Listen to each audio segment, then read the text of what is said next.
Planet green అని అభిరామ్ గారు అని ఒక ఆయన ఉన్నారు. మీలానే ఆయన కూడా ఎక్కడెక్కడో తిరిగి విత్తనాలన్నీ జాగ్రత్త చేసి ఆయన సొంతగానే పండిస్తున్నారు. ఆయన కూడా అడిగారు లాస్ట్ టైం మిమ్మల్ని, నన్ను అడిగారు యాక్చువల్లీ. మీరు గనక ఆయన దగ్గరికి వెడితే, మీరు ఆయన ఇంటర్వ్యూ చేస్తే ఒక్క మాట నాకు చెప్పండి అని ఇప్పుడు గుర్తొచ్చింది నాకు.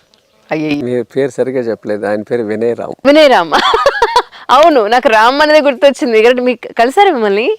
ఆయన చాలా యాదృచ్ఛికం. ఆయన పాలేకర్ గారు మీటింగ్ చేస్తున్నప్పుడు చిన్నజీర స్వామిలో ఎక్కడి నుంచి వచ్చాడు ఊడిపడి వంటల దగ్గర నిలబడి ఆ భోజనాలన్నీ తీసుకొచ్చి పెద్ద పెద్ద దగ్గరగా అంతమంది 2000 మందికి వడ్డించేవాడు. 10 రోజులు చేశాడు వినయ్ రామ్ గారు. Correct correct correct.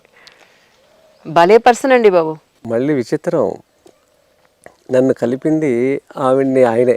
వాళ్ళు ఏదో హోటల్లో ఈ రైస్ మీద మాట్లాడుకుంటుంటే పక్కన కేఎస్ రామారావు గారు ఉన్నారు.